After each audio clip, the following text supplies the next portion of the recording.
Yo, this is Teresa Weatherspoon, better known as Teaspoon, and you're watching Real Fans, Real Talk. Live from the can. Vibe you can. This is Real Fans, Real Talk. Real fans, real talk. We as real as you thought. Real fans. What's going on? Welcome to another live edition of Real Fans, Real Talk. We got a lot to get into this week because you see what's going down right here on this fitted hat. You see we done did some things, put some work in. But Dude, it is talk baseball. Season. Yeah, now he ain't want to talk baseball.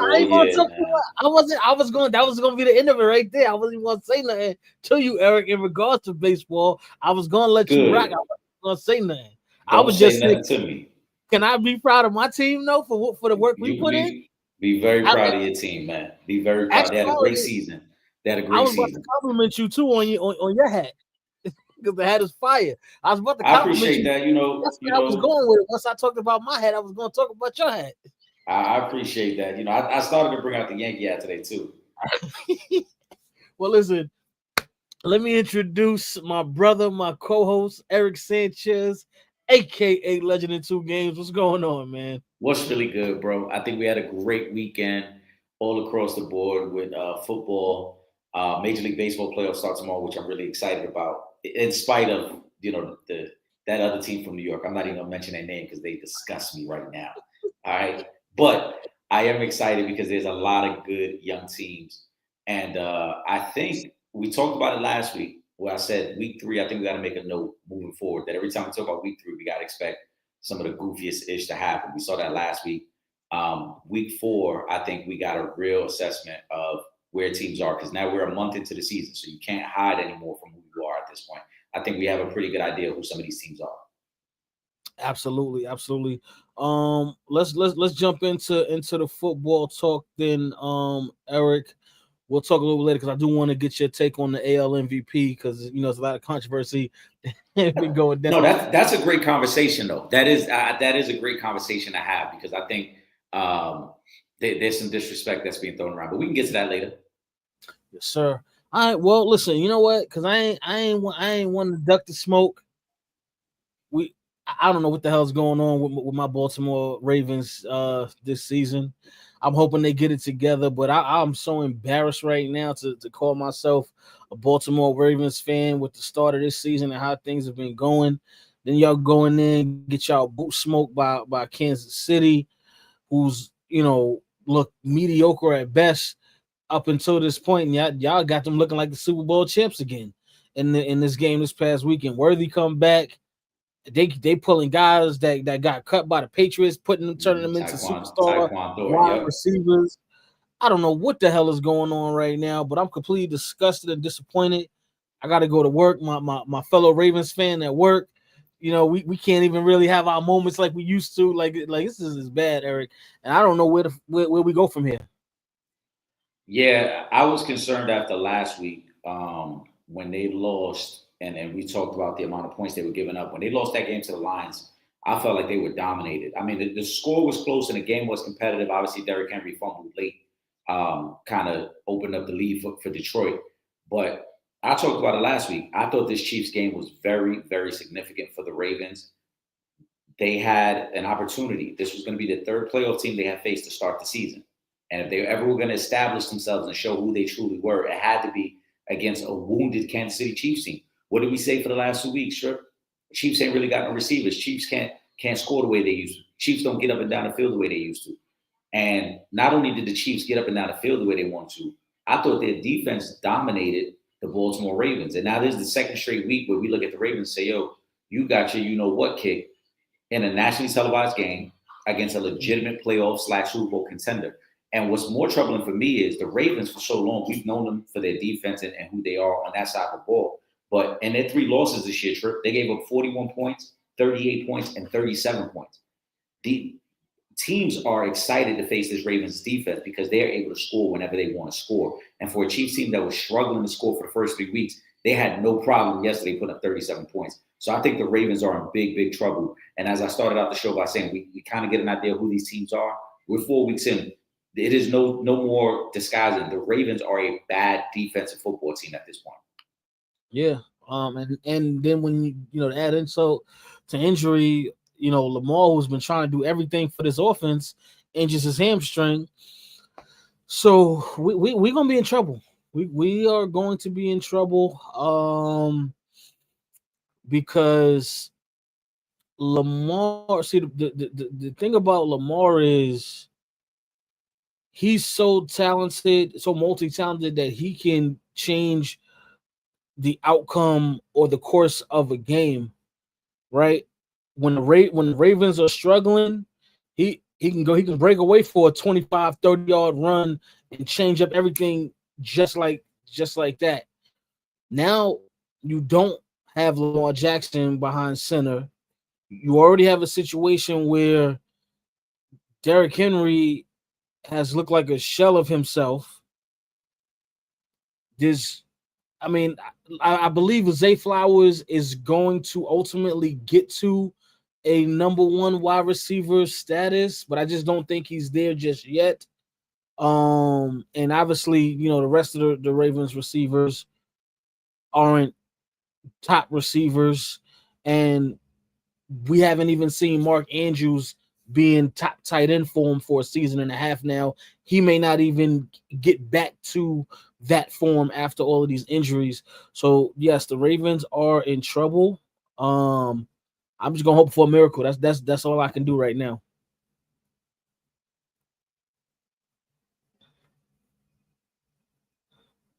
Ravens are in trouble. They're gonna have to figure some things out really, really quickly here, Trick, because it's starting to feel like the injuries might just be part of who they are this season.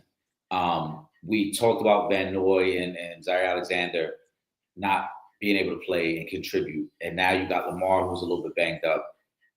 This team is going to have to figure out a way to navigate these things. Except the issues on defense, Lamar has nothing to do with that. He can't help your defense. You got to get better in that area. And it's a little troubling that teams are being able to score the way they want. Again, you look at Detroit is not known as a physically imposing team. And in that game in Baltimore, David Montgomery ran for over 100 yards. Jahmyr Gibbs gave him another 60 yards. They ran, they threw, they did whatever they wanted to do whenever they wanted to do it on offense. The Chiefs yesterday couldn't run the ball, and yet somehow Isaiah Pacheco looks like he's back to life now, right? Everybody was getting involved in that offense yesterday for the Chiefs. So they got some issues that they got to figure out very, very quickly in Baltimore, and I think it's a little troubling for them. I'm not giving up on them as a playoff team because there's still too much talent. And last year they were 0-2, and even at one point in the season they were 8-5, and then they got hot. But this defense, in order for them to be the team we expect them to be, this defense is going to have to be better because those two prior games I talked about when they gave up 30-plus points, their offense also scored 30-plus points. So they had opportunities to win those games had their defense been halfway decent in those games. Yeah, I agree absolutely. And I'm, I don't know, because we, like you said, you mentioned the 0-2 start last season, and we started out last season. The first half of the season, the defense was horrible as well, and then around 2/3 point of the season, the defense started to turn up, and they finished the season in the top 5 in defense. Why do we have to wait that long for you guys to get it together? Whether or not, guys are in and out of the lineup, I'm not even going to count the Jair Alexander injury because he just got there. So I'm not even going to count that, that one. But guys have got to step up. I don't know what the heck is going on with Derrick Henry, but you done messed up my parlay for 4 straight weeks. I need you to get it together. And everybody else, Lamar's not there. Lamar cannot be your savior. You are going to have to step your game up. I'm hoping Lamar does not miss a significant amount of time because this team will be in trouble if he has to miss a significant amount of time. And we also don't want it to be a situation where he comes back, but he's not really ready to come back, but things looking like they're getting out of control because we ain't been doing what we're supposed to be doing at this point. Because if we're going into this game 3-0, which we possibly could have been if guys were doing the right thing, then that kind of changes things when you lose your quarterback. But when you have the record that you have now going in to these next couple of weeks, it's going to be very difficult for Baltimore to maintain what they've been doing the past couple of years. It's it's going to be a challenge to get to the playoffs, Eric. I know you still have them as a playoff team, but it's going to be a big challenge Well, depending on how many weeks Lamar Jackson would have to miss. the next 2 weeks are probably their season, to be honest, because you got Texans who are desperate, who are also 1-3, and for both these teams, whoever goes to 1-4 may not make the playoffs. You look at the Texans in their division. I know somebody mentioned the Colts. You got the Colts and the Jaguars at 3-1 in the AFC South. If the Texans go to 1-4, they're probably not catching a division winner, and they might be out altogether of the playoffs. Because again, you got two teams who are legitimately ahead of you right now, who have control over the division. So you can't go 1-4 if you're the Texans. The game after that is the one that scares me the most, because this might be one of the most consistent teams right now in the NFL, and that's the game against the Rams. The Rams look really, really good. Again, the only loss the Rams have is because of special teams in Philadelphia. If not, the Rams will be 4-0 right now. And I think some of the questions today would be about, hey, are the Rams the best team in the NFC after another good win yesterday? The Ravens have to find a way. I mean, winning 2 of those would be perfect, but you got to at the very least split. You got to at least be 2-4. And so, like I said, you're going to play a desperate Houston team that needs a win as well. And then you're playing probably one of the most complete teams, if not the most complete team. Yeah. We're gonna get to the comments in just a second. Shout out to Dion Hope's page. We see that. I know y'all get nervous when we start going in too much to the show. And we don't get y'all be looking for any reason to get at us, man. It's like, give us, come on, give us some time, man. We was actually answering one of the questions, talking about the Ravens. Fact. Shout out to Will Gordon. What it do, baby? We're gonna lock back in with Will Gordon on Wednesday. Get them parlays going. Shout out to my brother Will. Hope you hit them tickets tonight. Yes, sir. Will says NFL injuries are running rampant. It's easy for us armchair doctors to blame it on the lack of preseason preparation with no more two-a-days and a shortened preseason schedule. Is it that simple? I mean, it's football. Injuries are going to be a part of the game no matter what you do. That's why the rosters are so big, because you got to get the next man up, because they know, guys are going to get hurt every week. I mean, it sucks when it's the superstars it sucks when anybody gets hurt, period. Mm-hmm. But as far as the game purposes, you got to think right now, you got Joe Burrow, who's out, superstar. You got Lamar Jackson, who's out, superstar. You never want to lose guys like that. And then, as you start going down the list, Jaden Daniels, another budding star in this league, he's out for a little while. We saw Joe Alt go down in the Giants game, one of the best linemen in football. So I mean, injuries are part of the game. I don't think it's any better or any worse than any other point in time. Realistically, if anything, guys are in better position now because of the technology that we have. Guys can come back a lot faster from injuries that may have kept you out for a little while. But I'm not going to blame it on preseason and preparation, because at the end of the day, guys got to, when you're an athlete playing at that level, you're supposed to be doing what it takes for you to maintain your health and to stay on the field. That's why when we talk about a guy like LeBron James, who spends $1.5 million a year just on his body, and then we talk about the longevity of and how he's able to play at this levels, because LeBron hasn't had any big major injuries like that throughout his career. So guys just gotta continue to work on themselves and so they can keep themselves on the field. Whether or not you got the extra preseason game or practices, this is your brand as an NFL player. You're your own individual brand, so you need to make sure that your brand is the best possible, mentally, physically, spiritually, all those areas.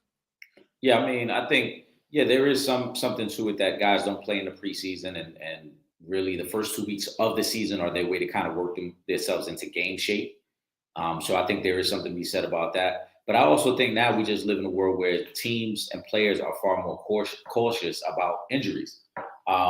It's a long NFL season, and guys know that I want to try to be as healthy as possible come December and January. So things that in the past maybe you would have played through, you're going to be more cautious now to make sure you're better for the long haul of the season. So I think it's a combination of both. Guys being cautious, but also guys didn't play in the preseason. There aren't two-a-days, as Will said back in the day. Practice was different. Preparation for game week was different. Now, a lot of guys go half speed at practice. There's half pad practices. Dolphins and Jets were about to kick off on Thursday night. They probably didn't even practice this week. They played Sunday. They probably gave the guys off Monday. You know what I'm saying? They probably did a quick walkthrough on Tuesday and a half pad practice yesterday. So a lot of these teams, that's how they handle business to preserve their bodies. Yeah. So let's go. Get it together, fellas. Y'all want to keep the bags coming in. We'll go to Ron Charles. Shout out to Ron. He says, was last night more about the Packers or the Cowboys? I'm gonna say it's more about the Packers because we know the Cowboys are horrible. But now this is gonna be the second time this season that Green Bay, who we said is the team that should be contending when come playoff time. Now you done lost to two of the worst teams in the league, and this Cowboys team, they just finished losing arguably a top 5 wide receiver in CeeDee Lamb. So, for you guys to now come out again and as my bro Eric likes to say, wet the bed, I think it says more about the Green Bay Packers and how they aren't what we thought they would be. I agree with that take. I think it was more of a disappointment for the Packers, but I think it was more about the Cowboys. This is why I've said all along that I agree with the Cowboys trading Michael Parsons. And not to say, there's any moral victories in the NFL, but the Cowboys are a team that's still rebuilding. They're still trying to figure their path out for the future. And they got a lot of holes on their team, as you mentioned. CeeDee Lamb didn't play yesterday. The defensive line ain't that good, even if they would have kept Michael Parsons. And it was better to move on from him. Green Bay is a prime example that you can have that elite pass rusher. And if you don't have the other pieces in place, it ain't never going to materialize. And the Packers last week lose to the Browns, and then this week they tie with the Cowboys. To me, I would count those with both as losses because when we looked at the schedule before the season, they were supposed to beat the Cowboys. They were supposed to beat the Browns. So the fact that you played those 2 games and didn't come away with the win, you're not as close to being a Super Bowl team as you thought you were. And that's why I think last night for the Cowboys, it's one of those victories where you say, look, we're on the right path. We're able to hang with the Green Bay Packers, even though we traded them Michael Parsons. And now we got their pick moving forward. And we also did it without CeeDee Lamb in the lineup. So I think for the Cowboys, you walk away from it and you come away pretty happy today that you were able to get a tie and be as competitive. And put up 40 points on a team that after week 1, we was all saying Green Bay got a great defense. And now, again, they lose to last week to the Browns, and then the Cowboys put up 40 on them yesterday. Yep. And, people have to realize, like you said, just because you have an elite pass rusher, or at least an elite regular season pass rusher, and Michael Parsons, this isn't baseball where, one person has more of an effect on the game because, if you got a pitcher that can pitch you a no-hitter, and that can change some things. Same thing with basketball. You can have it where you just, one really great superstar player can carry you a lot farther. But with football, you need those guys around you to complete a defense, to complete an offense. And, so it's really not enough to say you got one elite guy if the rest of those guys can't catch a cold, So, yeah, we definitely learned some things about Green Bay. And shout out to the Cowboys because we learned that they still got a little fight left in them. Even being down one of the best receivers in football, to go out and beat a team that is talked about as a legitimate playoff team, maybe even a contender, and to go out and do that under the circumstances and put up that amount of points, you got to give them their respect. I'm gonna say this. I always respect teams that are in situations like this where everybody thinks, the season's over, you're tanking it away, and you at least find a way to still be competitive. The Cowboys have been competitive in every game aside from the Chicago game last week. And some of that in the Chicago game was just that CeeDee Lamb got injured early in that game, and that probably completely threw off their game plan for that game. But if you look at all the other games, they were competitive opening night against Philly. Obviously, they had an overtime win against the Giants. They were competitive last night against the Packers. I think the Cowboys may be a little better than we thought they were. Now, they're not a playoff team, but when you look at the way they've competed, again, it seems like every Sunday they're going to be a tough team to go up against. Yeah. Ron says, did last night validate Jerry Jones trading Michael Parsons? I mean, for myself, it was already validated from when he made the trade. It did last night, didn't make a difference either way, because once you get to a point where a guy is telling you he doesn't want to be here, you can't take a chance of him becoming a cancer in the locker room. And and we spoke about this when the trade was made, Eric. We like the trade for Dallas, so it was already validated for me. I wouldn't put too much on this one game, because it's just one game, and who knows if they play each other again, Michael Parsons might be the difference maker, and I don't want to have to come back and be like, well, there was a bad trade now, be just because this one game he what I'm saying, he had a good game now. No, because the reality is, to really validate the trade, we're not going to know that until we see what Dallas does with these with the 2 first-round draft picks they got. You know what I mean? And how Kenny, I'm trying to blank on his last name, does, for them moving forward as well. So about Kenny Clark? There you go. Yes, I couldn't think of his last name. Yeah, I agree. I think it's tough to validate the trade until you see exactly what the Cowboys come away with. Now, come April, if the Cowboys are able to get a young pass rusher similar to like an Abdul Carter, we're going to say, yeah, it was 1,000%. Jerry Jones did the right thing. He was able to get younger at the position while still getting a difference maker. I think what yesterday proved, though, is what we talked about from the start of the season and when this trade went down. As great as Micah Parsons is, Micah Parsons may not be the difference maker that most people think. I talked about it in the preseason. He has one career playoff sack. So he's not a guy who dominates in these playoff matchups or in big matchups. And again, yesterday, he didn't dominate in yesterday's game. And you would think against a average offensive line from the Cowboys aren't a great running team. And yet Micah Parsons didn't have the impact on the game that we thought he was going to have. Everybody talked about this emotional return. He didn't have the impact on that game that he needed to have. So from Jerry's perspective, this is why you made the trade. Because yes, Micah Parsons has moments, but he's not a difference maker. He's not a guy who can alter the game in a way that some of the other great defensive ends can. So I think for Jerry, last night, he probably walked away from the stadium smiling, feeling like this is why we made the trade. But in terms of validation, once we see what the Cowboys are able to do with the picks, we can probably properly evaluate and validate it. And I want to put you guys in the time machine really quick to another big superstar trade a couple of years ago, between the Miami Dolphins and the Kansas City Chiefs, and everybody couldn't believe Kansas City Chiefs would trade Tyreek Hill. He's the best wide receiver in football at the time. The problem is, once again, when a guy wants out, you don't want him to become a cancer in the locker room because you didn't make that move fast enough. And then I'd say that the trade was validated and that the Kansas City Chiefs won that trade, because obviously, they're damn near dynasty level from what they did for the trade, winning 2 more Super Bowls after that, getting to 3 Super Bowls after the Tyreek Hill trade, and still, you know what I'm saying? A Super Bowl contender, yeah. So Tyreek is trying to leave Miami, and Kansas City turned Tyreek into 2 Pro Bowl caliber defensive players, because Karlaftis and McDuffie were products of that trade. So the Chiefs were able, again, and this is why the Cowboys are going to have to scout, right? The Cowboys are going to have to do their due diligence in the draft to make sure they get the players in.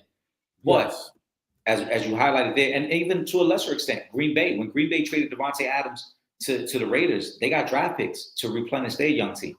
So the good teams are able to take those draft picks, scout the right guys, bring in the right guys. If the Cowboys do that, I think the Cowboys are ultimately going to win this trade. I like the move for the Cowboys from day one, but they could ultimately win this trade if they just draft one impact player as a result of this. Yeah, I agree. Because again, you still, even though Kenny Clark he's 29 right now, I believe, something like this, which is a little bit older. He's still a Pro Bowler, so you still get that, and then you're going to be able to draft 2 young guys in the first round this year and the next year, that could be difference makers for your future. All right. Shout out to Kyrie Thompson. He says, should the Browns bench Joe Flacco? My main man, Joe Cool. I mean, Browns are bad. They were going to be bad no matter who's behind center. But I I am a believer in this. Nothing with Joe Flacco, because again, that team is just bad on so many different levels. But I do think that they should bench Joe Flacco and let them young boys go out there and see what they can do, because at the end of the day, you still have Deshaun Watson, who's under contract. Y'all gave him that fully guaranteed contract for years, so he's locked in. He's always going to be there. You know what you're going to get from Joe Flacco. You know he's an aged quarterback. You know what I'm saying? We know he had a glory year, some couple of glory years with the Ravens, winning the Super Bowl, but you're not going to get much more out of Joe Flacco. He is who he is. Now, while you're struggling, put them young boys in. You drafted 2 quarterbacks, right? Let's see what this quarterback you drafted in front of Shador can do. Let's see how that works out. I'm interested in seeing that one. I really would like to see. Yeah, I think it is time to bench Joe Flacco. Kevin Stefanski, who is a multiple-time head coach of the year, is trying to win football games this year, and that's why they started Joe Flacco. But now, at this point, when you're 1-3 and you've been blown out in a couple of games, you see the offense really isn't handling business. I mean, you look at the Browns. We talk about points scored. They scored 16 points week 1. They scored 17 points week 2. They scored 13 points last week, 10 points this week. They're struggling just to get to 16 points. And it's not all Joe Flacco's fault, but at some point, let the young blood go. Let either one. I mean, we prefer Shador, but let Dylan Gabriel play since you drafted him 3rd round. You know what I'm saying? Like, let him go first. Right. But I think they go to London for their game next week against the Vikings. Then they get the Steelers. I don't know if you want to put a young quarterback against either one of those defenses. You got Brian Flores' defense with the Vikings, that's blitz heavy. You got Pittsburgh defense. You just saw TJ Watt and them. They had 6 sacks yesterday against the Vikings. So maybe you might not want one of the rookies in there against those 2 defenses. But after that, I think I do see a spot where you just start the rookies, because after you get past that that Steelers game, you got the Dolphins, you got the Patriots, you got the Jets. So I think that would be the perfect spot to bring in a young quarterback and live with the mistakes. But ultimately, they try to see if they can win a couple games early. It's not really working. Similar to the Giants situation. Pass the baton. Let the young guy come in. We just took another big blow. Matabuki is officially out for the season. Our Pro Bowl defensive tackle. So another shot to the Baltimore Ravens defense. I guess we're gonna be looking for the lot of next year too. I can't said call before, it. It's starting to have the look that the Ravens this might be one of the years we look back and be like, the Ravens just were hurt from day one. They were never 100%. If that's the case, hopefully we can get a San Antonio Spurs type of situation and get a nice draft pick next year and get right back to the promised land. Yeah. All right, let me go to thoughts on Rex Ryan going off on Shador Sanders. If y'all saw it, I did not see him going. Eric, did you see what happened?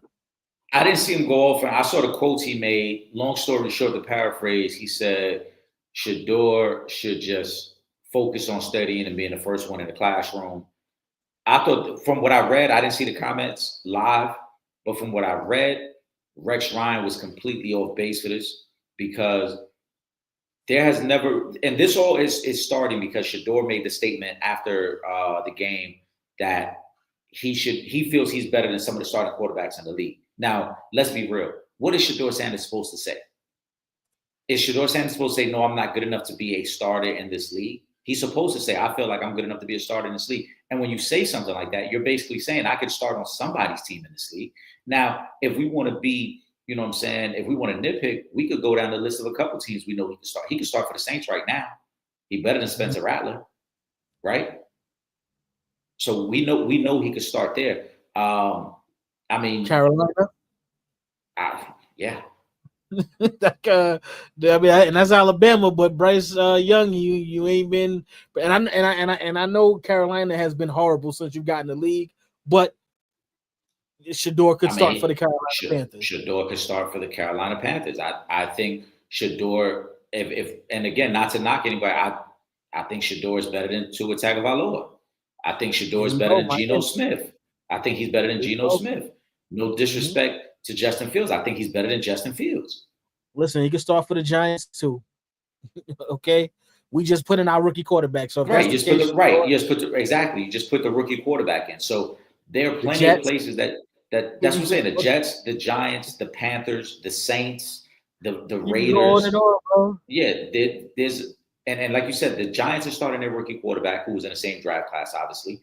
The Titans are starting their rookie quarterback who was in the same draft class, obviously. So there are other young guys who are getting the opportunity. I don't think Shedeur said anything wrong. And Rex Ryan is a prime example of someone saying something on TV for shock value and clickbait. Rex Ryan, you do not have any ties to that organization. You are not in that organization. You're not in that locker room or that facility to know what Shedeur is doing day in, day out. It's very possible Shedeur is the first one in the building and the last one out of the building. It's very possible he is outworking everybody in that quarterback room. He just hasn't gotten a shot yet. So for you to insinuate, oh, he needs to be studying more, as if he's not studying, how do you know? How would you know? You have no connection to that organization. This is, again, a prime example of shock value. And if somebody in the organization told you that he wasn't, shame on them. if you didn't get that, I doubt that's the case. But I'm just saying, let me give you the benefit of the doubt in this situation, right? If somebody did tell you that from within the organization, you're a sucker anyway. Right. All right. But let me, because for you guys that didn't, I'm gonna read a couple of the quotes that he had in here. Yeah, I was actually bringing up the quote as well. This kid talks and runs his mouth. Like he said, I can be a starting quarterback with his arms crossed like this. Get your ass in the front row and study and do all of that. If I know the whole league knows. Then he goes on to say, quit being an embarrassment that way. You got the talent to be the quarterback you should be. You should be embarrassed that you're not the quarterback now. First of all, why should he be embarrassed that he's not the quarterback now? Guys come and sit behind quarterbacks all the time. We just saw it twice in Green Bay. We saw Aaron Rodgers sit a couple of years behind Brett Favre, and then we saw Jordan Love sit a couple of years behind Aaron Rodgers. We saw Patrick Mahomes sit behind Alex Smith. So why would that be? Quarterbacks do it. It happens. Right. And I agree with everything you said. I agree with everything you said. Right. And, this is to a deeper level of a conversation, right? Because this has been going on for a long time in sports and in football. When you are somebody who kind of bucks the system and do it your way, the powers that be who don't like it, this is what they do. They try to paint this narrative about you as if you're some arrogant kid who isn't committed to the craft, right? Shedeur Sanders, since high school, would work out with Tom Brady in the offseason. Tom Brady has said himself that Shedeur Sanders is one of the smartest young quarterbacks he's ever been around, and talked about Shedeur Sanders' work ethic, his commitment to getting better in the pocket, his footwork, right? To not just rely on his athleticism, to be somebody who truly learns the craft of the position. But because Shedeur, and to a larger level, Dion and the Colorado program really learned how to use the NIL situation to benefit their players, people didn't like it. They didn't like the fact that Shedeur was running around with a Rolex and had a Bentley when he was in college. Now, he ain't the only one that had it, right? Because Carson Beck, who just went down to Miami, Carson Beck got like a $5 million deal to go down to Miami. Carson Beck is going to end up being a super senior. There's a lot of guys who run around getting NIL money who was 4th and 5th year guys in college who doing the same thing that Shedeur did. But because we want to nitpick Shedeur, we want to go at Shedeur, we're going to make it seem like he's not committed to the craft. Oh, he should be at the front of the room. Okay. And what if he is at the front of the room, Rex? Why don't you have the same criticism for Dylan Gabriel, who was their 3rd round pick? Where's the critique of Dylan Gabriel, who was drafted higher than him? Dylan Gabriel didn't play better than Shedeur in the preseason. So why is there no critique over Dylan Gabriel? Right? But what did he say? He tried to use the body language. Oh, he's sitting there with his arms crossed like this. So what you're really speaking is you don't like the swagger. You don't like the style he has. So you don't like the culture. And guess what? You ain't invited to the cookout. So he never was though. Don't worry about it. He never was. Rex Ryan is a big mouth. That's all he is. He's a big mouth that can never back it up. When he took the job with the Jets, he tried to openly call out Bill Belichick as if he was on the same level or same caliber of coach as Bill Belichick. and it never translated to the field because the Jets were never better than the Patriots when he was there. His claim to fame was that they went to 2 AFC championships. Big deal. You went to 2 AFC championships. That's all you did. You didn't win anything. You never went to a Super Bowl. You never won any division titles. You didn't do anything. You drafted Eic Sanchez, which was a bust. You didn't do anything. But yet, because he has this gig on ESPN, he talks as if like he's some high-profile coach. Again, he does these things for shock value. That's all it is. Yeah, exactly. Do your homework first. You know what I'm saying? Because Right. first of all, just based off of knowing the kind of coach and man that Dion is, best be sure he expect the same thing he expect from his sons, from everybody else, if not more from his sons. So they've been taught from a young age. So, you know what I mean, for you to just go on this rant and talk about things that you really have no knowledge about, it does a disservice to yourself and the platform that you're on. But Because, like I said, it's whenever a particular group of people, we know who those people are. When that group of people buck the system and say, no, we actually found a better way to do it, then the Rex Ryans of the world have a problem with it. Right? And I cannot wait until Shador gets his shot, boy. Listen, right? Like, perfect example. For years, we've known that players were getting paid under the table. We knew that coaches were doing things that were very unethical to get players in their program, right? Mm-hmm. But the moment that Dion came onto the college scene and shook up the landscape, right? Because people forget Shador was a 4-star recruit. Shiloh was a 4-star recruit. They chose Jackson State over going other places. Shador had an offer to Florida State. Shador had offers to some of the bigger schools. They went there. People didn't like that. But when Travis Hunter, who was the #1 player in the country, said, I'm not going to Florida State. I'm not going to Alabama. I'm going to Jackson State. Everyone had a problem with it. And then you started seeing guys like Nick Saban speak out. You started seeing all these other coaches who manipulated the system, right? Who took advantage of young players and young athletes, now had a problem because Dion found a way to exploit the system on a better level for his players. He understood, we can get you NIL money. We can get you the following. We can get you the eyes. We can get people to come to you. You don't have to go to those big universities. We can make them come to you. They didn't like it. And now this is just a continuation and a carryover of that. People are mad at Shador. Why? Because Shador is confident. Is he not supposed to be confident? He's a quarterback. And how my man 50 said, shout out to 50. So many artists that don't think he the best artist out. I bet you he unsigned. Yeah. I mean, we are supposed to be confident in ourselves and our abilities. You're supposed to be confident in your abilities and what you can do and how you can perform.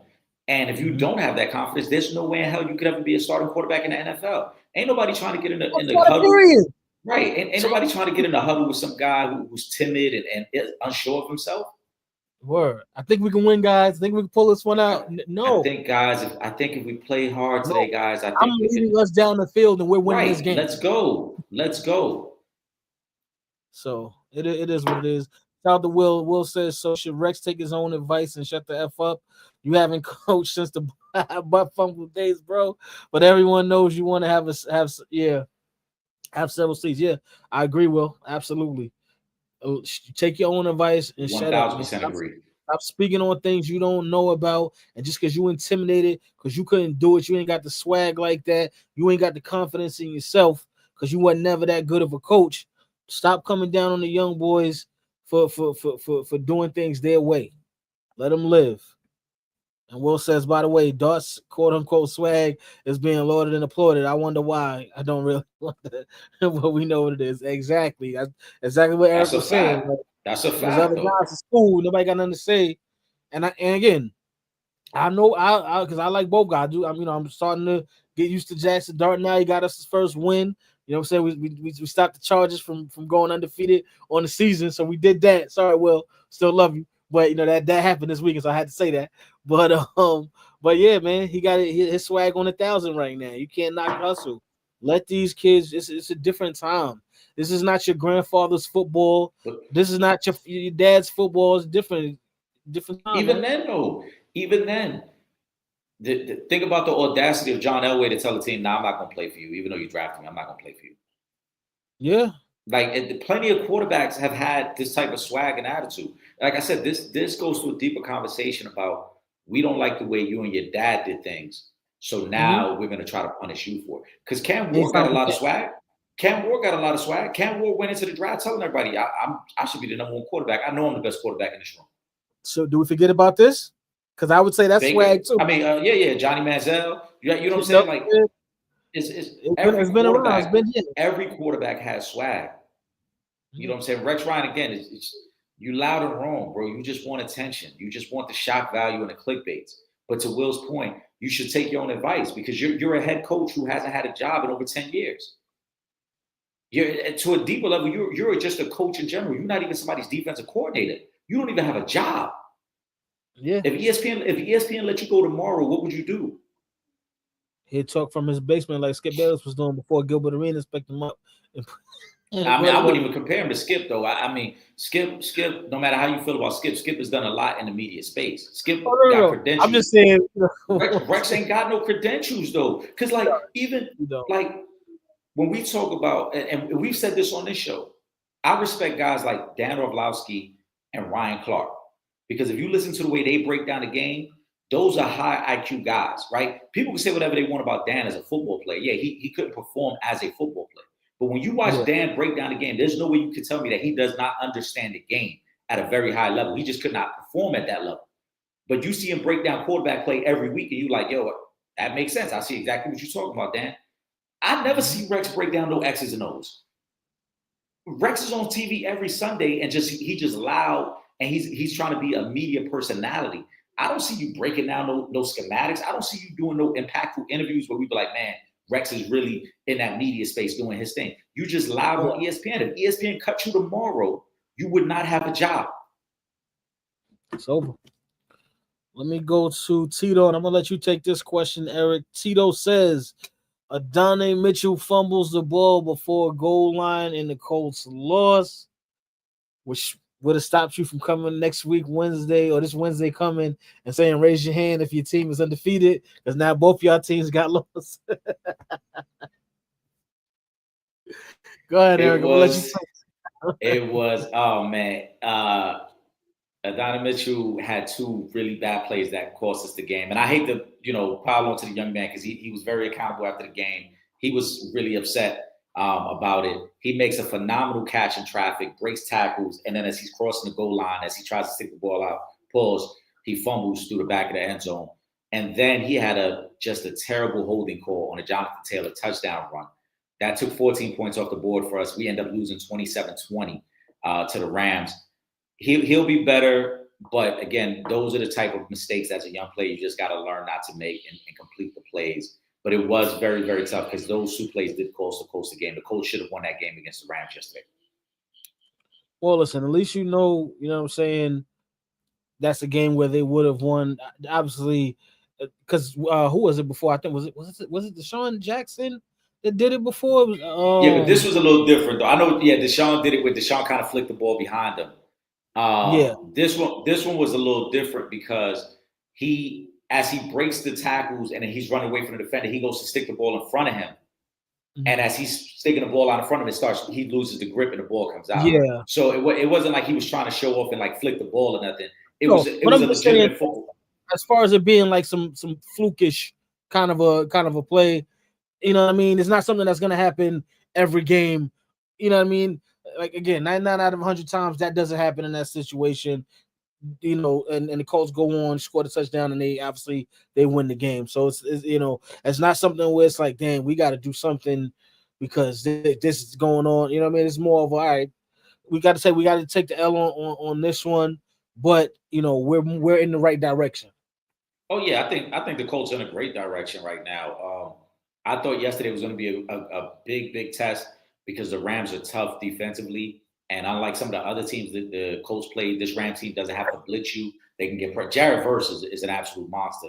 It's crazy to think that the Rams had Aaron Donald for 10 plus years. And then the moment he retired, they get Jared Verse, who's pretty much the same type of player all over again. But for the Colts, this was the best quarterback they faced this year. I think this was the most complete team they faced. And yet this game was tied 20-20 with 2 minutes to go. The Colts went toe-to-toe with the Rams. Jonathan Taylor is having a great season. Daniel Jones played well. I thought, the second interception was more forced because they were down 7. He's trying to hurry up and get down the field. But the Colts have all the pieces in place. I thought Shane Steichen and they played well. And again, They were that fumble by Mitchell, and then he had the bad holding call on another Jonathan Taylor touchdown that they ended up having to settle for a field goal instead of getting a touchdown.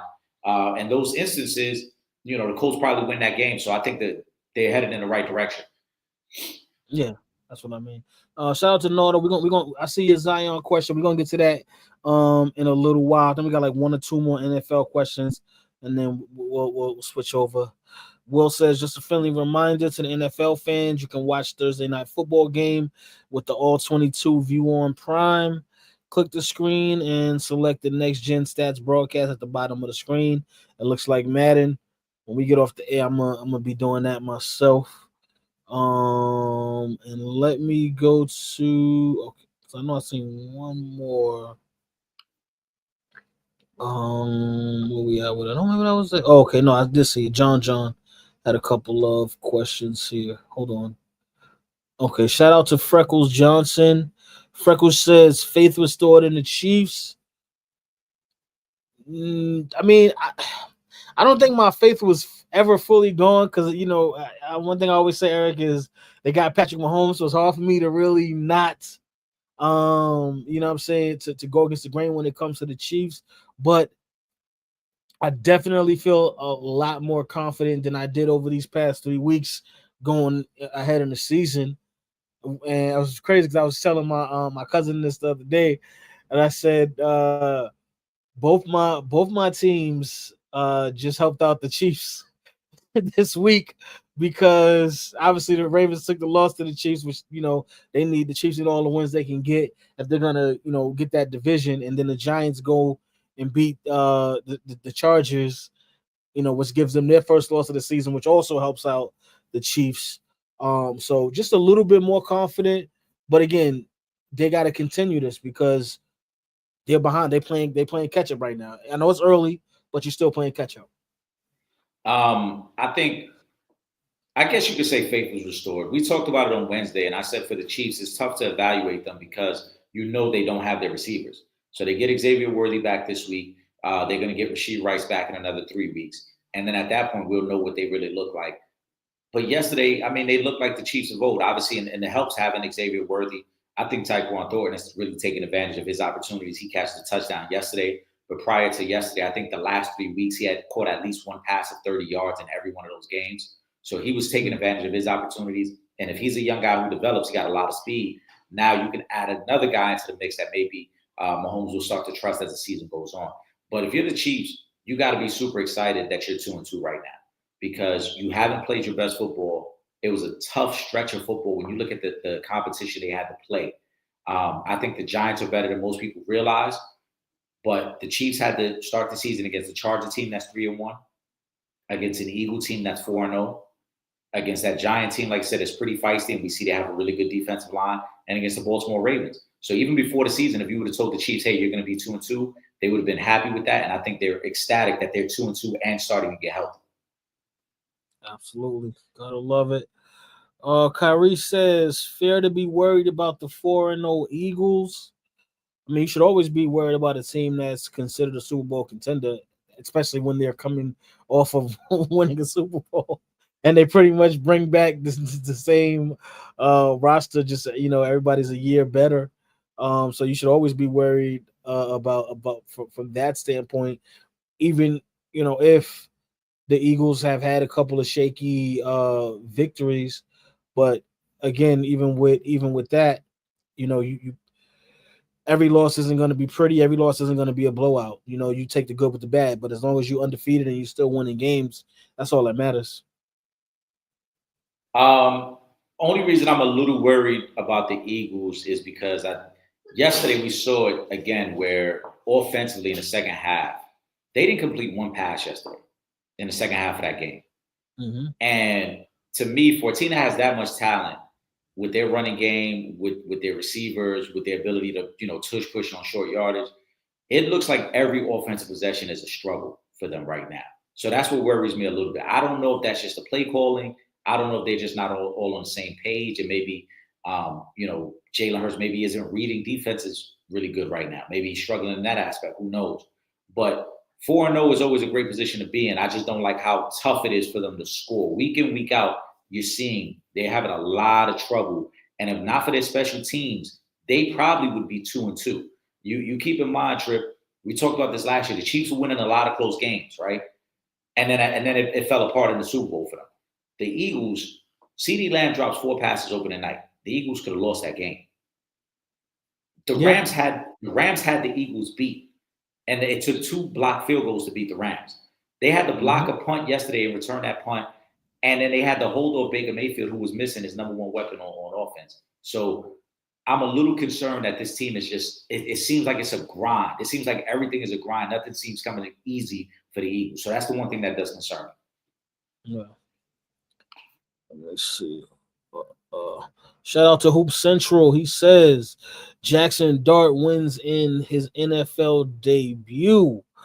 Yes, but shout out to Jackson Dart. Shout out to the Giants.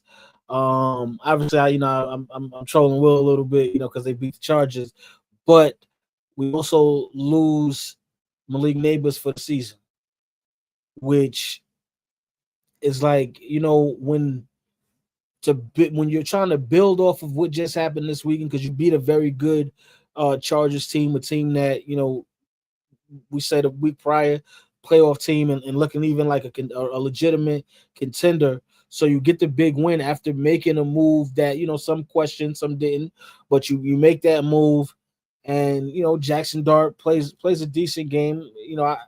It's not the best game I've ever seen from a quarterback, but to just be thrust in that situation with him playing the way he played in running the football, excuse me, at a very high level. You got Cam Scatterbo, who was playing some very good football for the New York Giants, and then you wind up losing Malik Neighbors now for the season. It's like, man, we can't win for losing. You never want to lose a guy with an ACL injury for the season. That really sucks for us. But again, congratulations to Jackson Dart. I'm hoping we see more of this moving forward, and it adds up to more wins, and then hopefully by next season we can get Malik Neighbors back, and maybe we start turning this thing around. Yeah, it sucks to lose Neighbors, especially now as you're starting to get the excitement and build a little bit of momentum. And you obviously want him and the young quarterback to get chances to build their chemistry as well. And now you're going to miss him for the rest of the year. So you just hope for a speedy recovery. You hope he comes back next year stronger. In the meantime, though, if you're the Giants, you just got to try to continue to build something around Jackson Dart. I think that defensive line is really, really special, man. I'm willing to debate with anybody. I think that the Giant defensive line is the best in football. With those pass rushers and with Dexter Lawrence, I really do believe that. And that's no disrespect to nobody else. But when I watch them play, it seems very easy for anybody on their line to get to the quarterback, because you can't double team everybody. And the fact that you got Dexter Lawrence, who was getting double teamed when he makes that interception yesterday, and you got Abdul Carter, who can cause havoc, and then you got Thibodeau and you got Burns. The Giants have something very, very special on that defensive line. So I think they're trending in the right direction. And now it's just really about building chemistry with Jackson Dart in that offense. And you might have gotten the steal of the draft, Trip, because if Cam Scatterbo continues to play like this, he might truly be one of the steals of the draft to be able to get a guy of that caliber late the way they did. Yeah. Shout out to Freckles Johnson. I seen your question up there. We're gonna make that's gonna be our final thought question, because I really love that question that you just put up there. So we definitely going to get to that. Let me just get through this football stuff, and then we're gonna, and then we'll get to everything else. Okay, next up, I saw John Baker Mayfield comes up short and comeback attempt versus Eagles. Yeah, we kind of went over that. Obviously, you don't have your best receiver, who's been one of the better receivers in the NFL, damn near for a decade, and Mike Evans. You have Buke. Am I saying that right? Am I saying his name right? Emeka Buke, yeah. So you have him who's been playing very well. You get Chris Godwin back this week, but again, it's something that we spoke about before the game. Obviously he's going to be a little rusty coming back. You got to work yourself back into football shape. So not having Mike Evans in that situation, who's go-to guy, one of the best guys in the league, that hurts, and especially in those fourth quarter situations. game is on the line, you're trailing and you need to come back. And you got a guy like Mike Evans in the game, especially playing with the rookie. That kind of changes things what you can do on the offensive side of the football. So I'm not surprised that they come up short, but I think Baker's having a special season. The throws he's making, you saw it yesterday. I think Baker Mayfield is having an absolutely special season. When Tampa Bay is fully healthy, they're going to be a problem. Right now, they're still figuring it out. That defense got off to a slow start yesterday, and like I said, in the second half, no completions for Jalen Hurts. But the fact that Baker's making it work with a rookie, missing Chris Godwin, now missing Mike Evans, they're going to be just fine. And I think Baker Mayfield's having a really, really good season.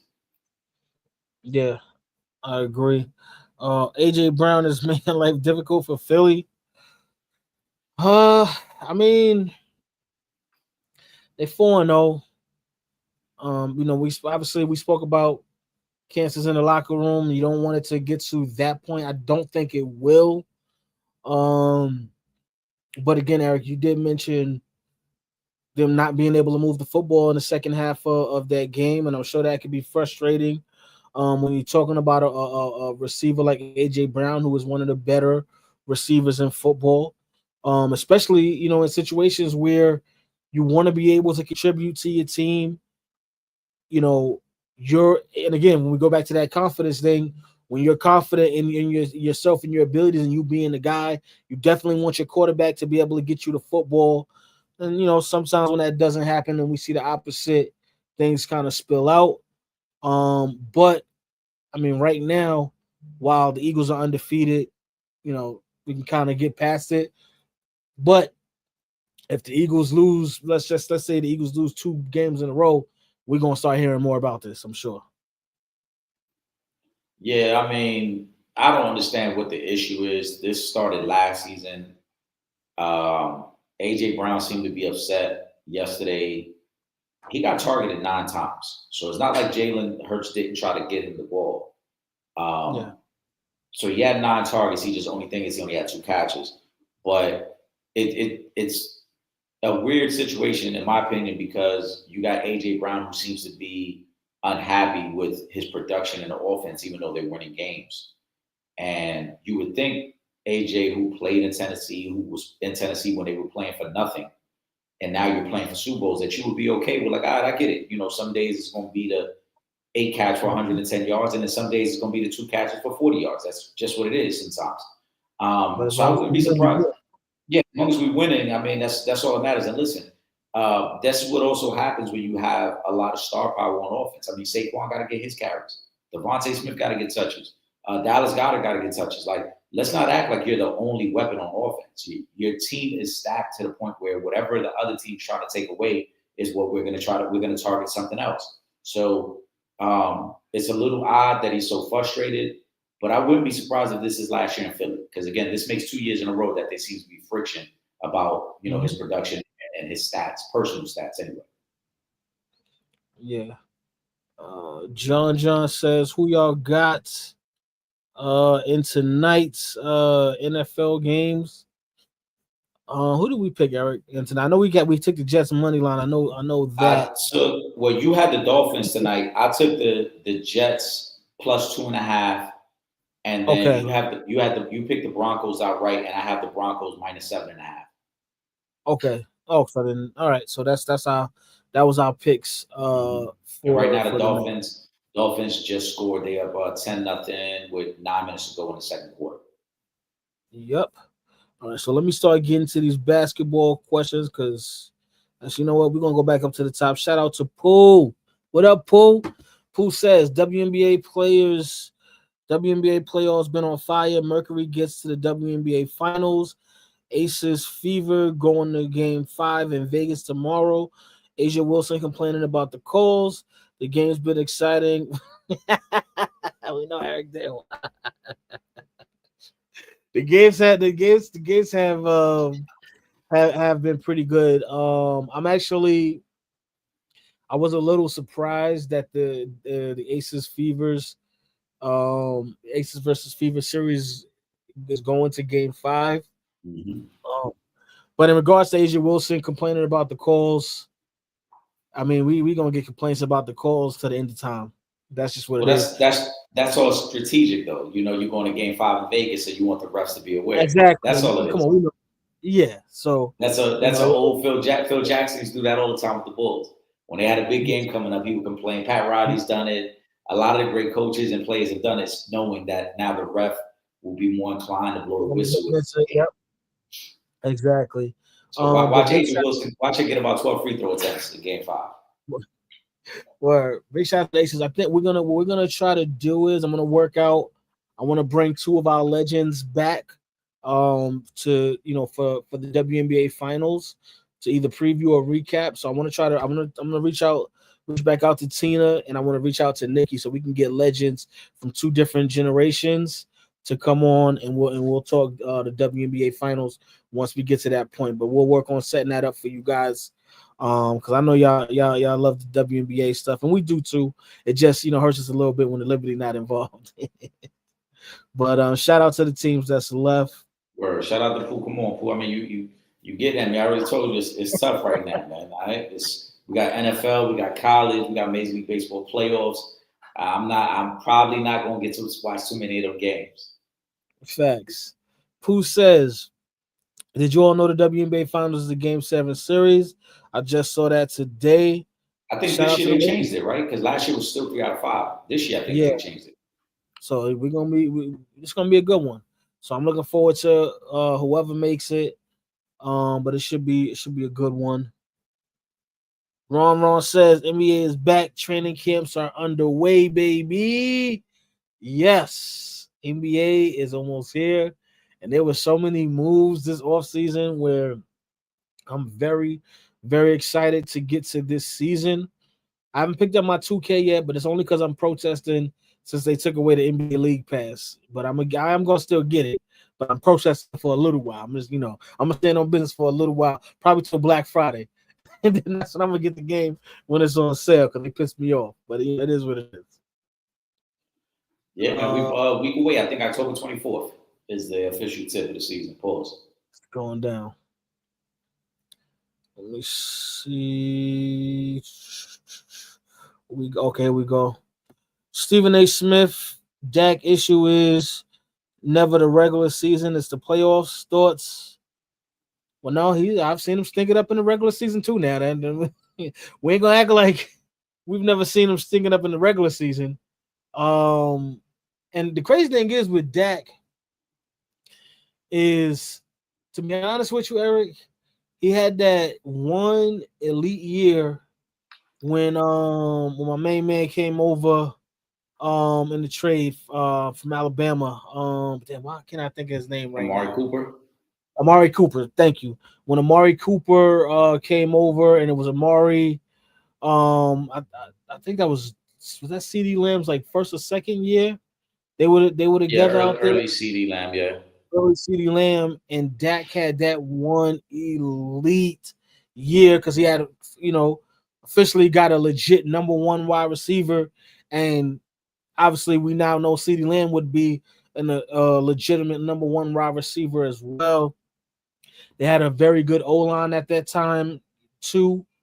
They had a solid running game. So the reality of it, like Dak has really only had one really elite regular season. It's just been plenty of times where Dak has stunk it up in the regular season as well. So it's not just about the playoffs. You know what I mean? So it is what it is. I agree with this statement. His issues have been the playoffs. His issues are not the regular season. Dak has put up good numbers in the regular season. He's had multiple 4,000-yard passing seasons. He's had multiple seasons where he's thrown for 35-plus touchdowns. If you look back at even when Mike McCarthy there as the head coach, I think they had 3 straight years of winning 12 games. So they've had good regular seasons. But Stephen A. is correct. In the playoffs, he's played really bad against the 49ers multiple times. He had that really bad game against the Packers 2 years ago in the playoffs. And so Dak's never been past the second round of playoffs. And I think his career record in the playoffs is something like 2-5. So Stephen A. Smith is 1,000% correct. It's not about what Dak does in the regular season. It's the fact that Dak has not been able to play as a top tier quarterback come playoff time. I think if we did a rankings of quarterbacks, Dak is probably somewhere in the range of, top 18, top 20 quarterbacks. But you need to be better than that come playoff time. And really, Dak Prescott, he may really be like Kirk Cousins, the same type of quarterback, a guy who can fantasy-wise put up numbers for you, regular season-wise put up some good numbers for you. But come playoff time, you cannot rely on him to make the plays for you to win a big playoff game. Gotcha. Let me just throw Will's comment up. He says the Eagles see Brown and Smith as equal. They don't scheme anyone open. They rely on beating your man. Pause. Jesus, Will. This the system is predicated on the run and the first open receiver. The Eagles offense is not designed for Jalen Hurts to throw the ball 55 times a game and to get AJ Brown and to get Devontae Smith 8 million catches in the season. It's not designed for that. They, it's kind of like, like how the old NBA usually was.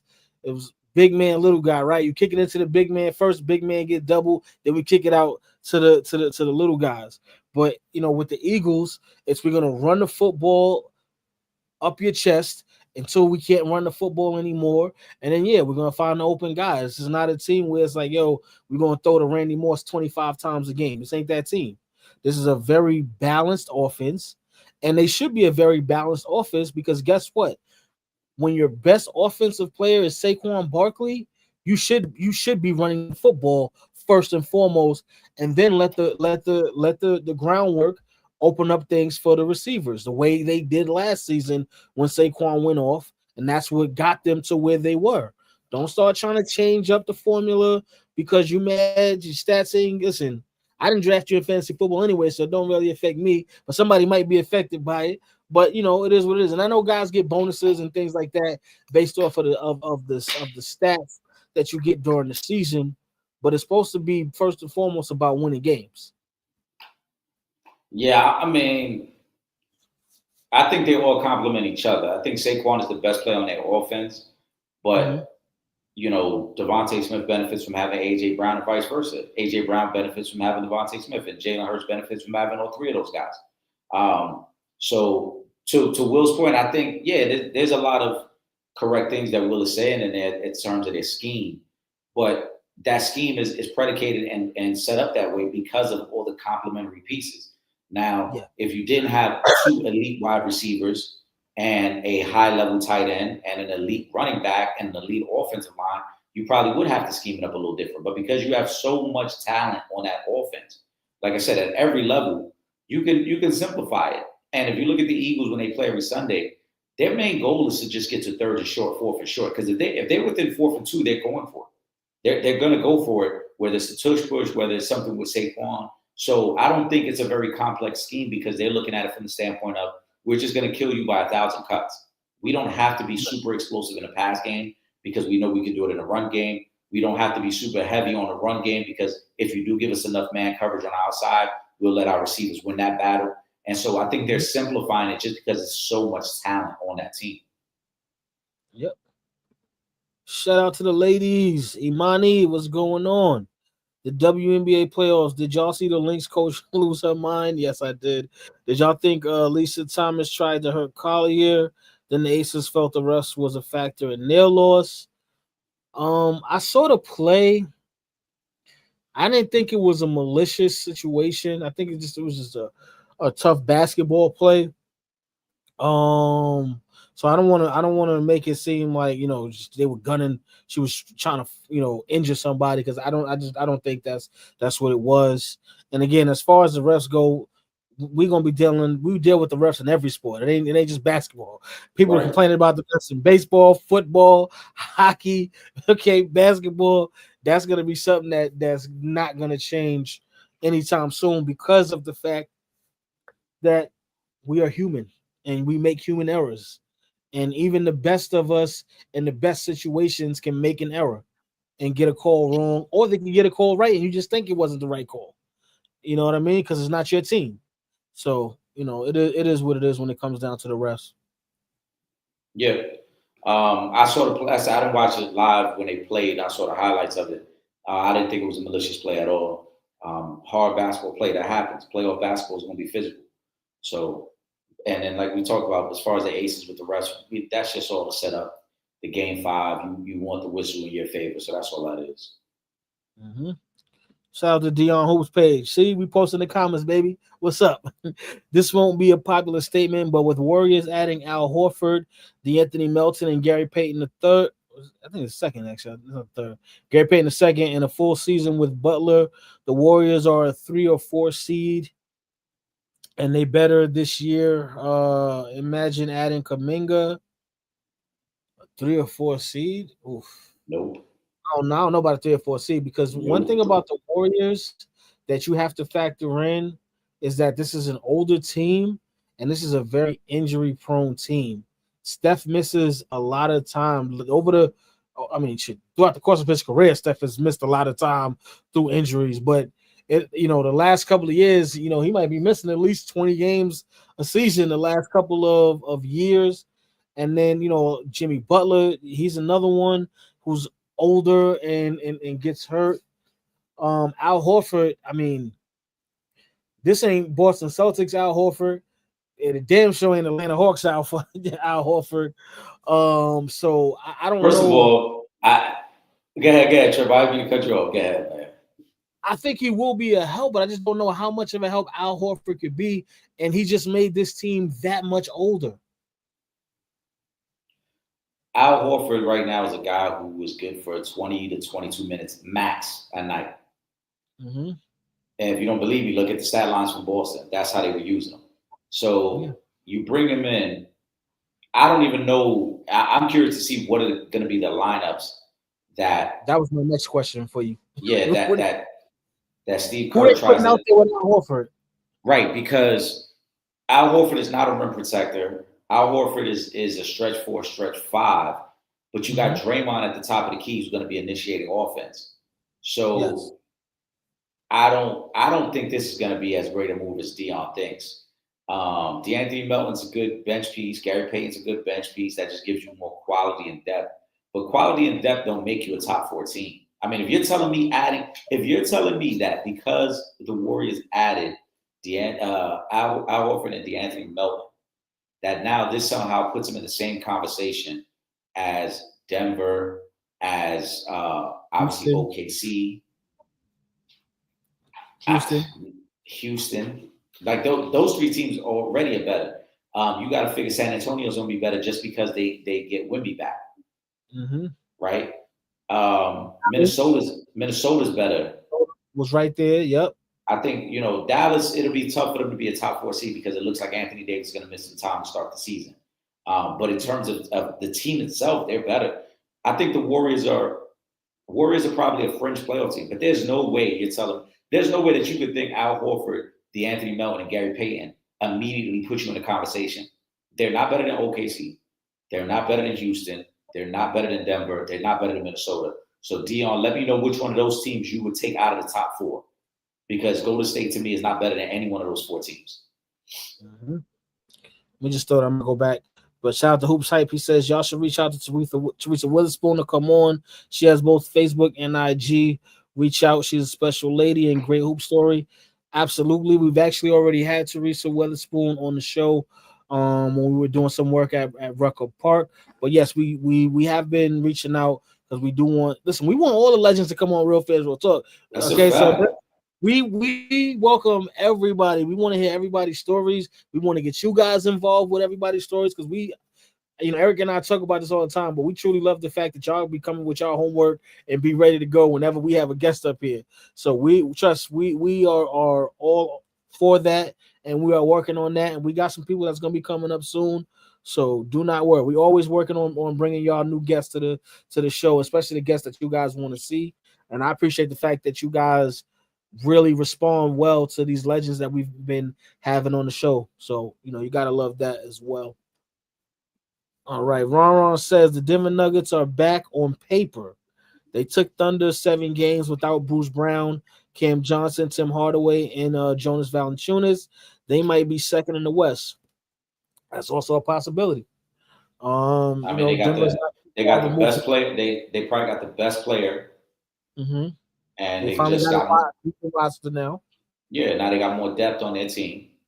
Mm-hmm. You still got Aaron Gordon out there. You still got Jamal Murray, Yeah, and now they got Gordon Murray, Joker, and now and you got the depth of Tim Hardaway Jr., Cam Johnson. I think Cam Johnson is going to fit their team better than Michael Porter Jr. did, just because Cam Johnson is a true 3-and-D guy. He's just looking to get to the corner, knock down threes, and play good defense on the perimeter. You don't have to really run plays to Cam Johnson the way you had to do for Michael Porter Jr. So the fit is better. Yeah, I mean, again, I want to know which one of them 4 teams we mentioned that Dion was taken out of that top 4, because the West is really, really good. I don't think the Warriors are in that conversation. Yep. Tito, what's going on? Orlando Magic, what y'all think about their upside in the East? They're a playoff team, and the East is going to be somewhat open this year because of the injuries to Jason Tatum, who's going to pretty much miss the season. Who else is missing most of this season? Eric, from in the Eastern Conference that I'm in the standings. The East, I mean, there's uncertainty around Milwaukee. We don't know what Milwaukee's going to look like. There you go. Yeah, Milwaukee because of the Dame. Yeah, you got Tatum out. You got Tyrese Halliburton out. Halliburton. Yeah, so you're going to have not the same because they don't have Jimmy Butler. I think the biggest thing with the Magic is they play in a weak division. So they could get really fat within a division, pause, because you got Miami, who's not that good. Mm-hmm. You got Atlanta. You got Charlotte. So there's possibility that Orlando has a really, really good season and win their division, but we may not know how good they are until they face elite competition. But in terms of the East, because of all the uncertainty, I mean, they got a legitimate all-star in Paolo. They add Desmond Bane now, right, who gives them another legitimate 20-point scorer from the guard position. Their biggest weakness last year was the three-point shooting, and that's what you expect Desmond Bane to really help them at there. Franz Wagner is a really good player as well. So they got 3 cornerstone pieces that they're building around. We got to see how good their bench is going to be. They were a good defensive team last year. The main thing last year was just they couldn't shoot the 3. So if they can get better at shooting the 3, they have a legitimate chance to take that next step up. But I guess when we're saying upside, I guess I would say last year they were a first-round exit. They're probably a team that's going to win a playoff series, and they're going to be feisty in the second round. I don't know if they have much more upside than being a second-round team, though. All right. Hoop Central says the Knicks, what's your expectation on them this upcoming year? With both y'all being Knicks fans. Well, Eric's really a Knicks fan. I'm not really a Knicks fan. I'm just a New Yorker, and I don't like the Knicks being disrespected by outsiders. So that's more so what it is with me. So I don't want to put myself in that classical, category. But you know what I'm saying, don't disrespect New York though. Halliburton, you on my list still. Paul Pierce, you're on my list. But in regards to the Knicks though, and what they will do this season, if y'all thought last season was the year that the Knicks could make it to an NBA Finals with that team, I think this year, this Knicks team can make it to an NBA Finals. I think that's their peak is the NBA Finals. For a couple of reasons. One, just the team itself, and they've consistently gotten better each year with the additions that they've made. But one of their big issues last season was the depth, which I thought that they did an amazing job in addressing this season. And because with the additions of Clarkson and I don't want to mess up his name. It starts with a Y, Eric. I don't want to mess up his name. And then Yabusele. That was with Philly last year. and then Malcolm Brogdon. I think the Knicks did an amazing job this offseason to fill out that roster and to put guys on the bench that can take some of the pressure. Because I don't like seeing that the Knicks 3-man lineup and we can rotate and pick and pop 3 men and they have the most minutes played during the season, and then you get to the playoffs and they look burnt out. You know what I mean? So now they have some viable options. They also, got some shooting. They got some toughness, with Clarkson. You got Brogdon, who's a former, rookie of the year member of the 50-40-90 club. I think he's going to be such a great addition to come off the bench and to relieve Jalen Brunson, because he does play defense. He can shoot the basketball. He can run your offense for you. So I really love that. I think that, like, again, with everybody else, the Knicks, obviously, they have to stay healthy. You're going to need a guy like Mitchell Robinson to be healthy for them.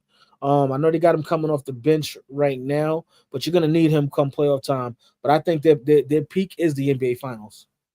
I agree. I think the Knicks got the best roster in the East. I think they got a top 3 roster overall. When you talk about their depth, as you mentioned, last year was a burnout year for them because of the amount of minutes that Tibbs was playing them. Now, make no mistake, I wasn't a fan of the way Tibbs was let go. I've said that many times, but I understood why they had to do it, because they had peaked with Tom Thibodeau. And come playoff time, as you mentioned, we were playing a Pacer team that was not only willing to use their bench, but just had fresher legs. And as the series went on, you could see the difference in the two teams. The Knicks were relying on the same 5 or 6 guys to the point when they finally started playing Landry Shamet, right, and Darnell Wright, that it kind of rejuvenated the team a little bit, because it was like, oh, some fresh legs on the court. Whereas Indiana didn't have that problem. Now, there is not a roster in the East that's better than the Knicks. Shout out to Will Gordon, because your hate for New York continues to show. But there's not a roster that is better than the Knicks in the East. No matter how you feel about Mike Brown, there is no team that can go toe-to-toe with the Knicks in the East. And that's, again, however you want to slice it in terms of what rotation they're going to use. Because if you look at their numbers based on their starting 5 last year, it was not only the best starting 5 in basketball, and you can look at the PER numbers, it was the best 5-man lineup in all of basketball, not just a starting 5. Any 5-man lineup that any team trotted out last year was not better than the 5-man lineup the Knicks were using when it was Karl Anthony Towns, OG, Bridges, Brunson, and Hart. Now, you have more depth. You're going to have Mitchell Robinson for most of the season. You add Yabusele. You add Jordan Clarkson, who's a 6-man of the year candidate. You add Malcolm Brogdon now, who becomes another creator. This is what I wanted. Somebody that in moments you can say, hey, Brunson, play off ball. Let Malcolm Brogdon run the offense. And because he's a 6'4", 6'5" guard, he can play next to Brunson. You know what I'm saying? It's not like you're trying to force a small guard with a small guard. Brogdon is a bigger guard himself. So now you can play him next to Brunson. The Knicks have so many options. I think Mike Brown is a perfect opportunity for him. However you feel about Mike Brown has had a lot of success in the NBA. And I think there's a situation where when you come into a veteran team like the Knicks, as a head coach, you don't need to micromanage this. We just need 1 or 2 minor details to fix what we already have. The Knicks have been through the wars already with this team. And like I kept telling people last year, we can't act like because the Knicks went to the Eastern Conference Finals last year, oh, this was out of nowhere. Since Jalen Brunson has been there, the Knicks have consistently been in the playoffs and had success in the playoffs. They just haven't gotten to the finals. So Mike Brown coming in is really just about managing what you've already done and managing expectations. And because the roster's so deep, I don't think this team gets burnt out this year. I think there'll be plenty of opportunities where you can say, yo, Jalen, take the night off tonight. Let somebody else go off. Yo, Carl, take the night off tonight. We got other guys who can carry us tonight. Whereas last year, Tibbs was playing these guys 35 minutes a night no matter what. That won't be the case this year. Again, I think the NBA Finals is within well in reach of the Knicks. I would not be surprised, and I know this is going to sound like a homer pick because I'm a Knicks fan. I would not be surprised if the Knicks come close to winning 70 games this year. You could bookmark this statement right now. I think that's how good this roster is. And when you look at the East, and a lot of that has to do with the East too.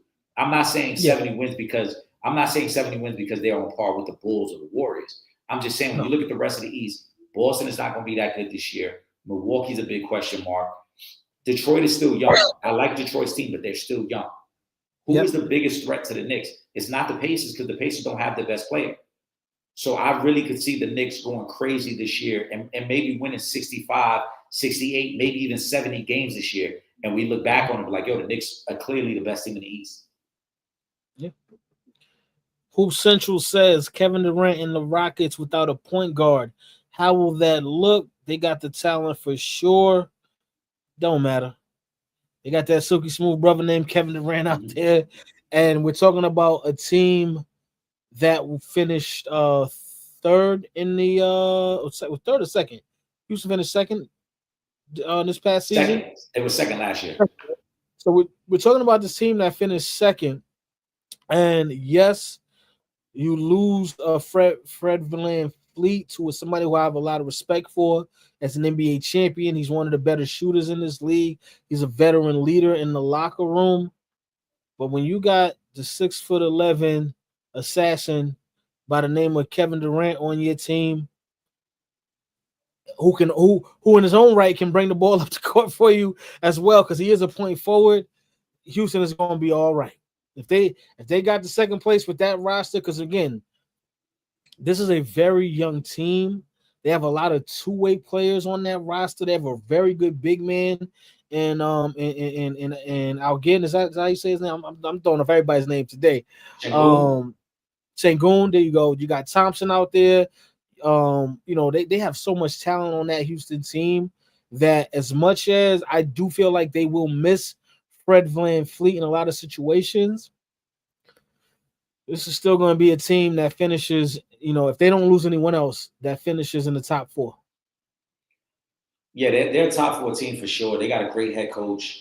They got a talented roster. Fred VanVleet, his impact won't be felt in the regular season pause, because I just think, shout out to Amani, but I think that with VanVleet, where you really needed him was a playoff time, because he becomes the established veteran who can get you into the offensive sets that you need, and also understanding what it takes to win these close playoff games. But they got so many young guys. There's going to be an opportunity for Reed Shepherd to step up right now. There's going to be an opportunity, for the Thompson twin to step up. There's going to be other facilitators on this team, and I think the Rockets are going to be just fine. You heard that, Eric? Hoops said, Eric, I'll check on that mid-season. I ain't telling you, man, that's a hell of a take. That's a hell of a take. Shout out to Imani. I got so much love for Imani, man. The female MJ Juju Watkins will sit out the full college season to recover from an ACL tear. I think it's a smart move to just sit out rather than rush back. I agree 1,000%, because guess what? She already made more money in NIL deals than most people are going to make in a lifetime. There's no rush for you to get back. You are playing for your future, and eventually, salaries in WNBA are going to start to go up. And plus, you're going to make so much money outside of basketball that you don't want to make something like this, which, at one point in time was pretty much a death sentence as far as, basketball career is concerned, and rush back when you don't have to. Much love and respect to USC, and they should not be encouraging her to rush back anyway. And if they are, then again, shame on USC for that. Which again, I don't think they will. I think they'll let her take her time and come back. But she's earned this. As you mentioned, Imani, I think she's going to be that in the WNBA. Obviously, MJ is, that's the GOAT, but you know what I mean? But I think Juju is definitely one of them ones. And as long as she can come back from an injury, and take her time and do it the right way, I think she'll be fine, and she'll still have a great career. I commend her for just saying, hey, I'm going to take my time and not rush back. My only concern is the psychological aspect. I hope mentally she's fine, because we've seen other great players who've dealt with injuries, and mentally it takes them a little while to get over that hurdle and feeling confident and trusting their body and trusting their skills again.